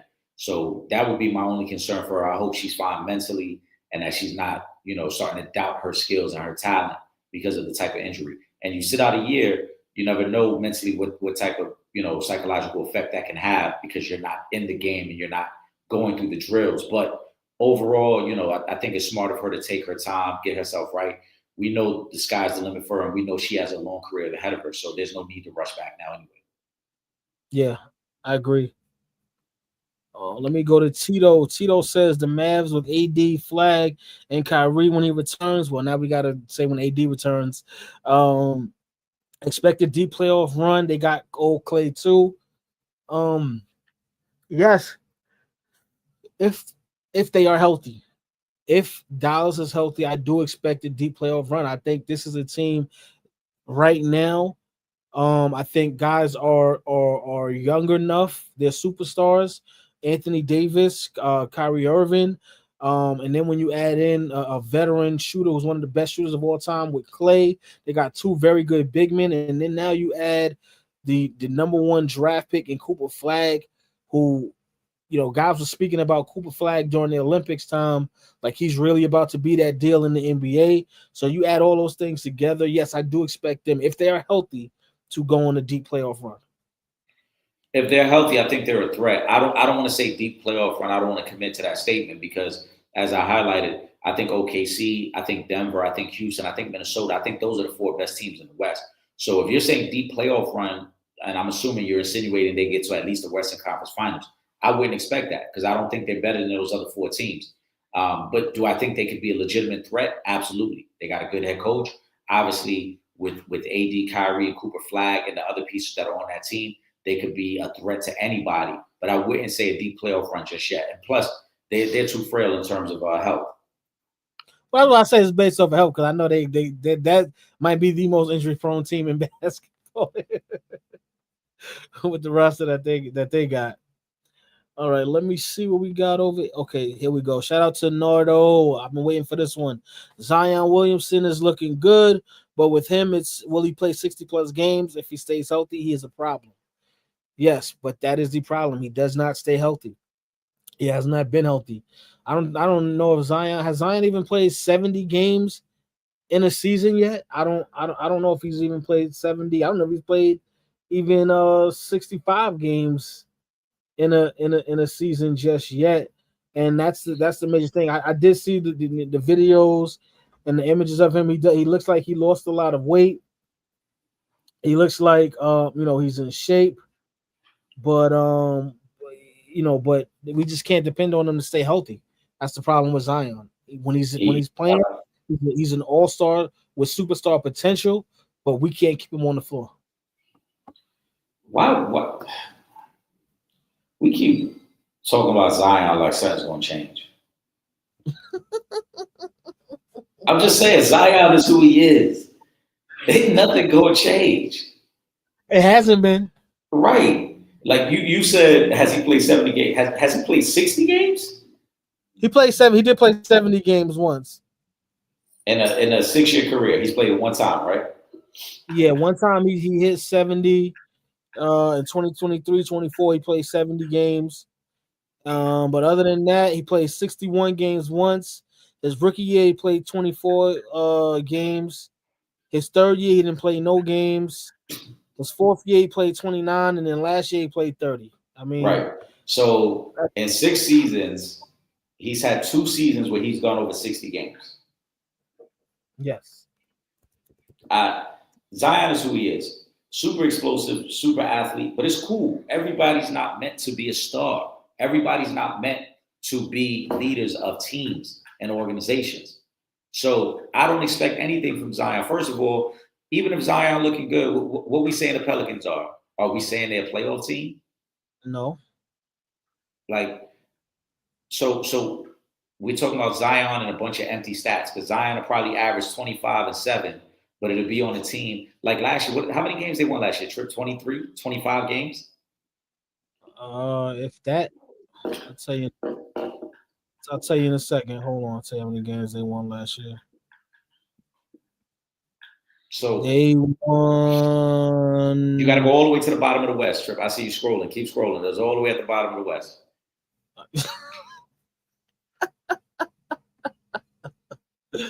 Let me see what he's still scrolling. Keep going. Oh wait, you They're all the way at the bottom of the West, Trip. They that's about. I had to look away for a second because you got me cracking up over here, Eric. How many But games they won, Trip? hold on, I'm about to tell you in 2 seconds. Why is it not? Oh, because this is. Why mine is it not loading up? What are we Come on, doing Trip. here? All right, let's look. Let me see. Yeah, I don't know. Okay, hold on. Here we go. Where was they at? Standings, regular season in the league. They were. Oh, where's the Pelicans at? Am I bugging right now? Right. Why is this not? I see what you mean. I'm on ESPN now. It's not for some reason. It's not showing. Yeah. All right, They, whatever. Let's go past it. We know they were trash though. All right, yeah. that's the bottom line But because Stone Cold said so. yeah, again, we talking about Zion. We're holding our hope as fans that Zion lives up to the potential. I don't think he's going to live up to the potential. I think that that's done already. It is what it is. You 6 years into your career, it ain't much going to change. If you was injury prone the first 6 years, you're not just going to miraculously get more healthy as your career goes on. There's more wear and tear on your body now than it was 6 years ago. So it's good to see him in better shape. It's good to see that he looks more focused. But until it equates to actual winning games on the court, I'm not going to take it serious. I'm just going to say what it is. He's a great, great athlete who is never going to be a great player in the league. Very good player, great athlete. He's not going to impact winning in that way. Yeah, it's time to move on. I'm just saying, like it is what it is. Nardo says, whatever happened to Mikey Williams? He was a high school baller that had so much attention, and Imani Bates had the same kind of attention, but with the 76ers. Last time I checked, Mikey was at Sacramento State. I mean, I guess he's still trying to make it to the league. Yeah, We'll undersized see. guard though. I mean, the problem with Mikey, obviously, the whole situation with his criminal case kind of derailed things for him. So I mean, he's working just like everybody else, trying to get to it. But he's at Sacramento State. We'll see if he makes the league. Imani, obviously, he did make the league. He was on playing for the Cavs, but I think he got dropped down. So I don't know. Listen, everybody that's highly touted don't always go on be great players in the league, No, or that's a even make. fact. That's a fact. I think Mikey was a great talent in high school, but he's an undersized guard, and a lot of that does not translate. On a high school level, being a 6'2" guard who can play make is great, but a 6'2" guard at the Division I level or above doesn't always translate. You got to be a great shooter to complement all the other things that you do, and Mikey was never that. And Mikey understood the power of social media, right? He created a buzz for himself and created this energy behind his name that maybe, if people purely focused on his game, he might not have generated that same type of buzz. So, he did a great job there. I think Imani Bates, I don't know if physically Imani Bates can be that type of performer in the NBA. I think he's got some talent as well, but he's also a guy that's kind of between it. What position would Imani Bates play? Because he's not a great ball handler, balls. He's not a great shooter. He's long and athletic, but he's not physically strong enough to play the 3 or the 4. So I don't know. I think he's kind of between. I think sometimes we look at Kevin Durant and we get spoiled. We think everybody who has that body type is going to translate. Yeah. It doesn't always translate for everybody that way. Yeah. Freckles Johnson says, will Jaylen Brown of the Celtics game go to another level without Tatum? I believe so. I'm glad Freckles clarified that because I thought it was another Jaylen Brown. Yeah. No, I believe so. The Celtics, obviously they're missing Jason Tatum, who was a top 10 player in the league. But let's be clear, the discussion has been had for the past couple of years on who's actually the better player on the team. And we do know Jaylen Brown was the Eastern Conference Finals MVP. He was the Finals MVP.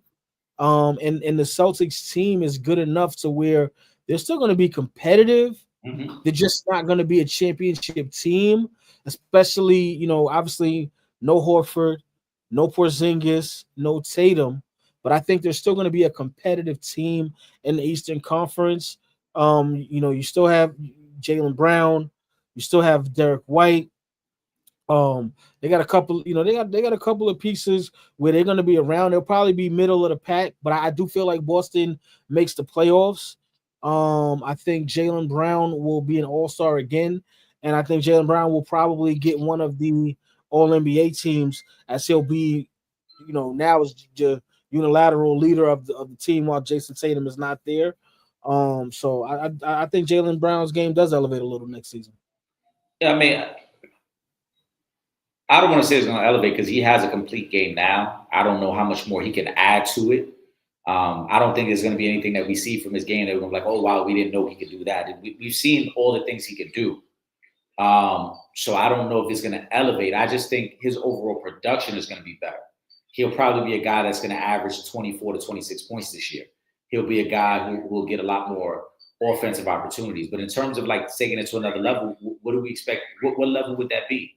Because he's already an elite defender. He's already one of the elite two-way players in the league. Like Will Gordon said, yeah, he doesn't really create his own shot enough. But other than that, what aspect of his game could he add that we haven't seen? So if we're going to say he's going to go up another level, to me that insinuates he's showing us something that we haven't seen. We've seen all the layers of his game. The only difference is he's just going to get more opportunity now. Yeah, that's that's what I'm talking about. I'm saying because of the opportunity, he's going to be taking more shots. I'm saying after his numbers are going to go up.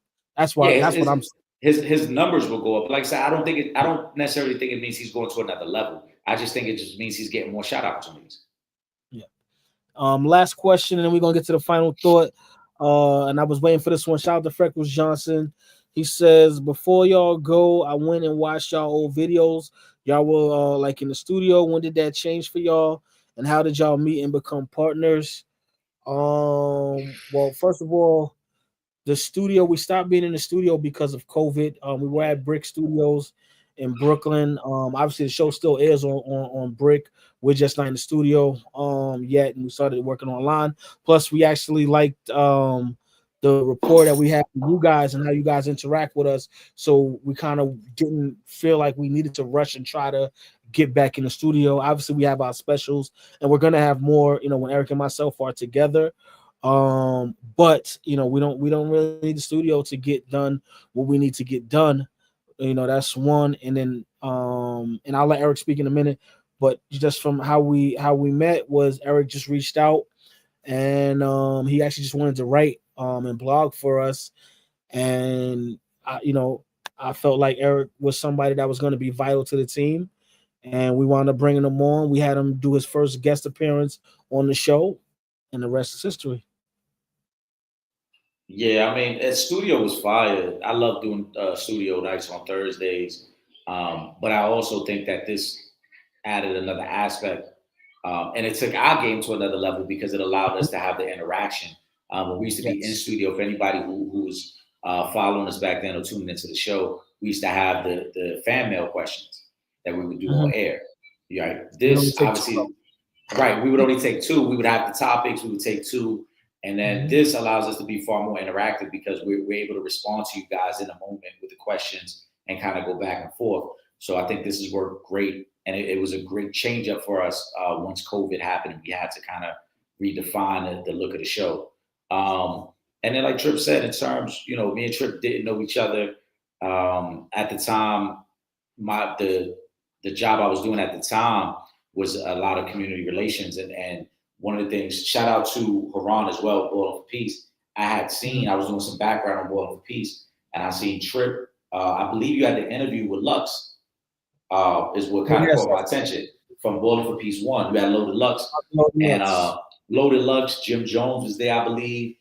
And then that kind of led me down a rabbit hole of like, all right, well, let me see what this guy got going on. And I saw the show and I reached out. For people that don't know, I used to actually have my own blog called Live from the Lazy Boy. And I was just writing on sports. I had never done no on-air stuff. Everything was writing, everything was blog posts. And I reached out, checking to see if Real Fans Real Talk needed a blogger. Trip was like, yo, submitted some work. Within a couple of days, he'll be back. He's like, yeah, we good. Let's rock. And I never forget I think I read a paragraph, and I knew automatically. Oh, I'll never forget. I did the first joint. So the test run that you had given me to write about was a Kawhi Leonard story at the time. And then the first official joint on the website, Real Fans Real Talk, was baseball related. And that's a clip that I believe I still have on my IG, where I went into how, and it's crazy because to this day, I still feel the same way. Major League Baseball does a terrible job of promoting their stars. And at the time, I had highlighted the young guys they had, the Manny Machados, the Bryce Harpers, that Major League Baseball wasn't promoting these guys the right way, and therefore it was leading to this discrepancy in how people viewed the game of baseball. I think now, as we've gone further along in time, we see there are far less Black athletes playing the sport of baseball. Mookie Betts, though Mookie Betts didn't reference what I wrote, he talked about it himself. It's the lack of promotion. It's the lack of visibility of the sport and its athletes. And that's why a lot of young Black athletes are gravitating towards more football and basketball, because it's more relatable. They can see what's being done for the players. They can see how brands are being built. Whereas in Major League Baseball, they don't do that. So that's how we started, man. And Trip gave me the shot. I always say I'm forever grateful. Trip gave me the opportunity to come on the show. We started rocking like that. The feedback was great. And I'll never forget them early days, man, because it was so much fun going in studio, and we're gonna get back to doing in studio stuff. But man, we used to have a ball. It's be one of them things for sure that you look forward to Thursday nights to get into Brick Studios. Facts. And I want you to give your final thought, Eric, but I want you to keep this in mind too. I want you to save this story for another day, but I want you to talk about your first day in studio on set. So we're gonna save that for another day. But I want you to talk about that story as well. But go ahead, give us a final thought. Final thought, as always, man. Shout out to all the supporters. We greatly appreciate you guys, man. I just talked about Thursday nights, but Monday nights are always very enjoyable to get here and interact with you guys and go back and forth. Do remember we're gonna be back on Wednesday for the Sanchez show. We got the picks. We also created a new segment. It went really well this past week. We got a lot of great feedback, so we're going to keep that rolling. Trip Young, Will Gordon, and myself, we all gave you 3 legs of a parlay for a total of a 9-leg parlay. It actually did well. We just missed it by a couple picks this week. So we're going to do that again, along with the picks, along with anything else that is buzzing between now and then. But shout out to everybody, man. Keep locking in with us. And again, man, we love having these conversations with you guys. We really do, man. And we love the support, because a lot of you guys hit us up in the DMs, hit us up on Facebook. As we saw somebody mention tonight about Teresa Witherspoon, you guys are always giving us suggestions or guests that you would like to see on the show. So we appreciate that feedback as well. Yeah, and shout out to you, Freckles, for going back and checking through the archives and watching. If you guys haven't, go through the archives on YouTube. Like, Eric and I have really had some legendary interviews that you guys need to check out. So that's just gonna be my final thought. Just gonna be thank you to you guys. Make sure you guys are following us on all our social media: Instagram, Twitter at Real Fan Talk, Facebook.com/Real Fans Real Talk, and of course, subscribe to that YouTube channel, YouTube.com/For the Fans Productions. And don't worry, if you're not in New York City and you can't watch us on Thursday nights on Verizon 43 from 8 to 9 p.m., just go to the website, realfansrealtalk.com, click the red button on the homepage, and you can watch from anywhere in the world. And make sure that you guys are subscribed to the 2 best podcasts moving. Obviously, that's the Sanchez Show and the Real Fans Real Talk podcast. And with that being said, for myself, Trip Young, my brother, Eic Sanchez, a.k.a. Legend in 2 Games, we up out of here. Peace. See you guys Wednesday night, all right? For the games tonight, we see y'all Wednesday. Yes, sir. This is Deion Grant from the New York Giants, Super Bowl champ, and you're watching Real Fans Real Talk. Live from the can. Vibe the can. This is Real Fans Real Talk. Real Fans Real Talk. We as real as you thought. Real